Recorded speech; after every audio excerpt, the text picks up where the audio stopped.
అందరికీ నమస్కారం అండి. నేను మీ డాక్టర్ ముబీనా, ఆర్థోపెడిషియన్ని.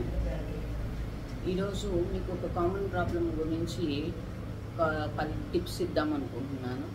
అది ఏంటంటే నడుము నొప్పి. ఇప్పుడు వయసుతో సంబంధం లేకుండా చాలామందికి నడుము నొప్పి అనేది వస్తుంది. 20 సంవత్సరాల వయసు వారి నుండి 60 సంవత్సరాలు 70 సంవత్సరాల వారి వరకు కూడా నడుము నొప్పి అనేది చాలా కామన్ అయిపోయింది.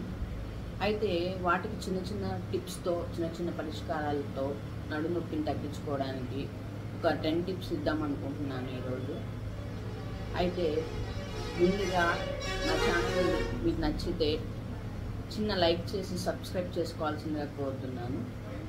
ఫస్ట్ టిప్ ఏంటంటే, ఫస్ట్ పొజిషన్, మనం కూర్చునే పొజిషను, నించునే పొజిషను ఎలా ఉండాలి అని అంటే, మన వెయిట్ ఈక్వల్గా డిస్ట్రిబ్యూట్ అయిపోవాలి.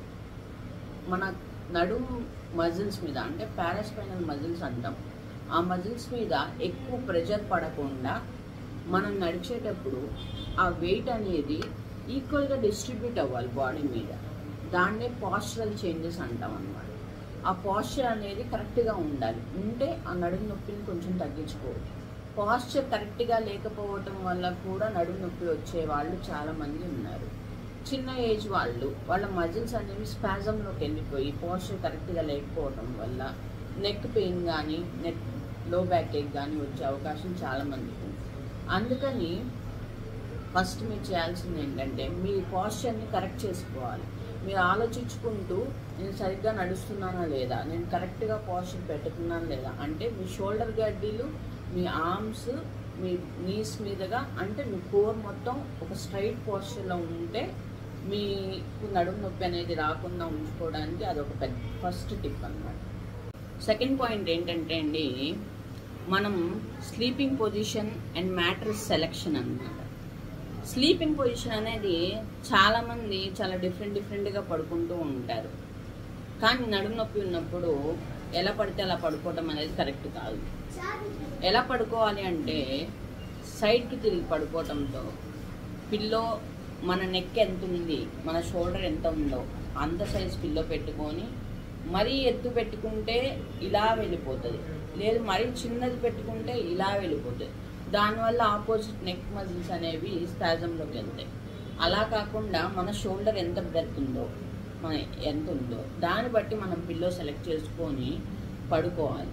తర్వాత బ్యాక్ పెయిన్ ఉన్న వాళ్ళకి మజిల్ స్పాజమ్స్ని తగ్గించడానికి 2 మోకాళ్ళ మధ్యలో పడుకున్నప్పుడు ఒక దిండు పెట్టుకుంటే చాలా వరకు స్పాజం అనేది తగ్గుతుంది.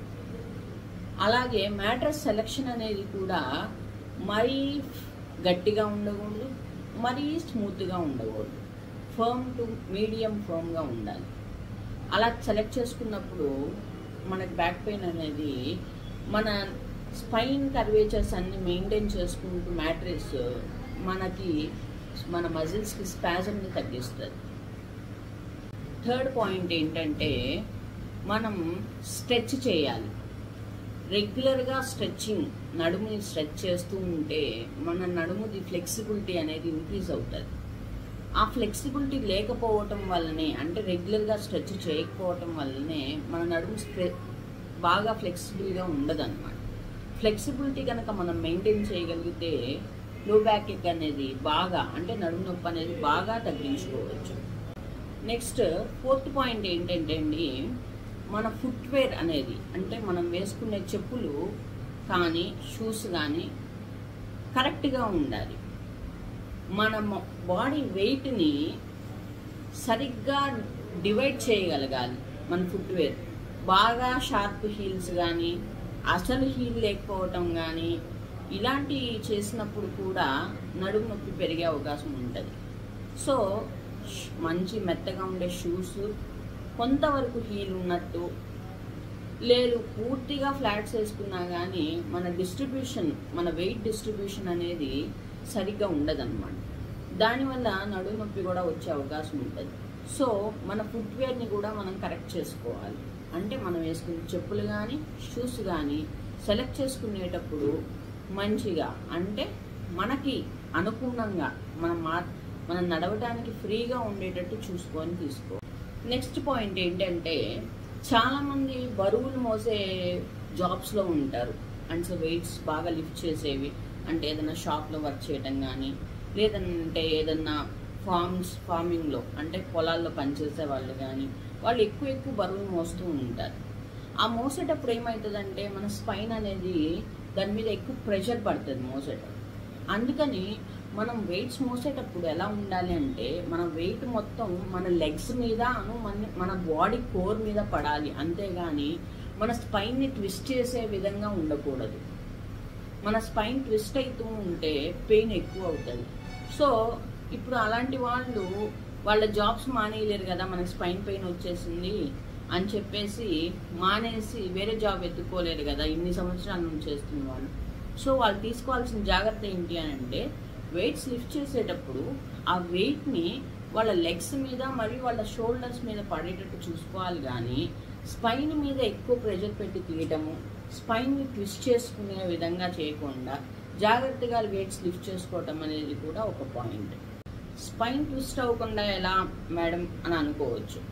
మన స్పైన్ ఇలా ఉంటుందండి, దాని కర్వేచర్స్ ఇలా ఉంటాయి, కనిపిస్తుంది కదా. ఈ కర్వేచర్స్ ఇలా మెయింటైన్ చేయగలిగితే మనకి స్పైన్ ప్రాబ్లమ్స్ అనేవి రావు యంగ్ ఏజ్లో. అదే పెద్ద ఏజ్ అనుకోండి, వాళ్ళకి అరుగుదల వల్ల అయితే బ్యాక్ పెయిన్ వస్తుంది, లేదా డిస్క్ ప్రాబ్లమ్స్ వల్ల బ్యాక్ పెయిన్ వస్తుంది.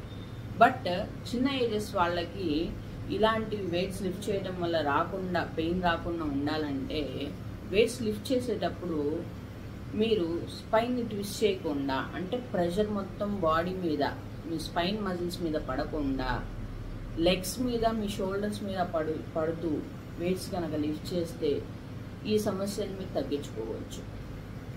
ఇంకో పాయింట్ ఏంటంటే అండి, కొంచెం ఎక్కువ బరువు ఉన్న వాళ్ళకి కూడా నడుము నొప్పులు ఎక్కువ వచ్చే అవకాశం ఉంటుంది.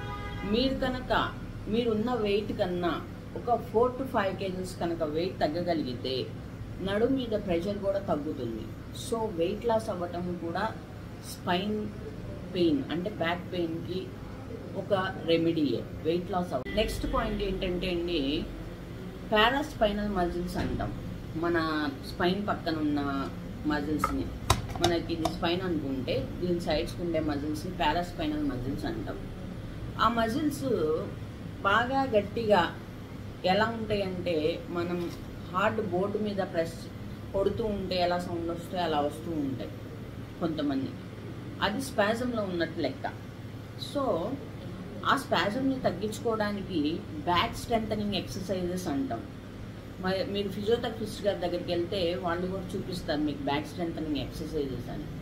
అవి ఎలా ఉంటాయి అని అంటే మీ బ్యాక్ని అంటే మీ మజిల్స్ స్ట్రెంగ్త్ పెరిగితే మీ పొజిషన్ అంతా కరెక్ట్ అవ్వచ్చు, మీ బ్యాక్ పెయిన్ 50% తగ్గొచ్చు. సో పారాస్పైనల్ మజిల్స్ స్ట్రెంథనింగ్ అయ్యేవి బ్యాక్ స్ట్రెంథనింగ్ ఎక్సర్సైజెస్ అని మీరు యూట్యూబ్లో కొట్టినా కానీ మీకు ఎక్సర్సైజెస్ వస్తాయి. నెక్స్ట్ పాయింట్ ఏంటంటే అండి, hot or cold pack application.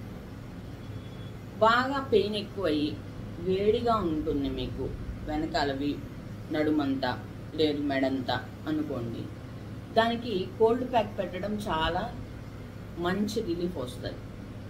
లేదు నాకు అలా ఏం లేదు, వేడిగా లేదు, వేడిగా ఉందంటే ఏంటి అర్థం, ఇన్ఫ్లమేషన్ ఉందని అర్థం.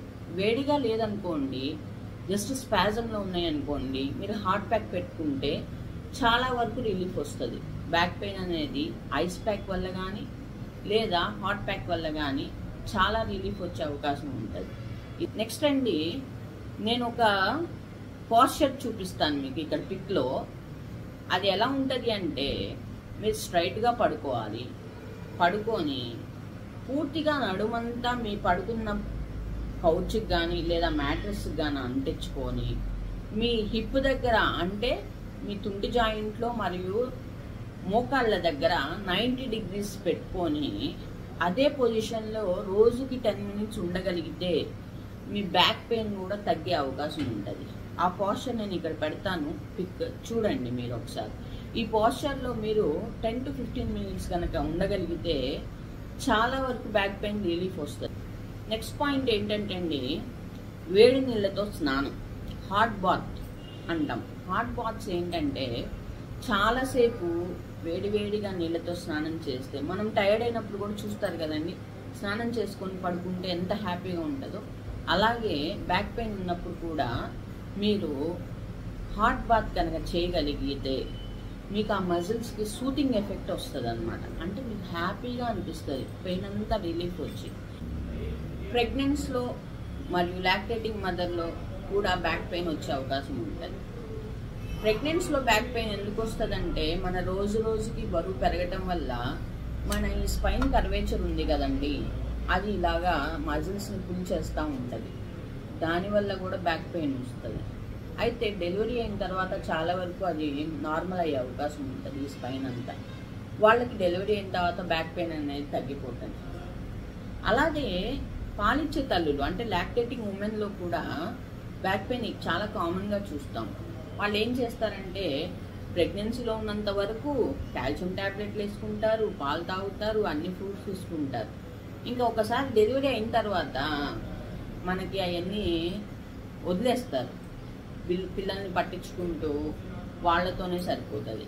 ఇంకా ఈ కాల్షియం మెడిసిన్స్ కానీ, కాల్షియం మెడికేషన్ కానీ, లేదు వేరే పాలు తాగటం కానీ, గుడ్డు తినటం కానీ ఇలాంటివి ఏం చేయరు. అలాగే వాళ్ళు లాక్టేషన్ అంటే వాళ్ళ పాల రూపంలో వాళ్ళ పిల్లలకి కాల్షియం అనేది అందుతుంది. కానీ మనకి కూడా కాల్షియం కావాలి కదా, ఆ కాల్షియంని మనం ఎలాగా సప్లై చేయగలము?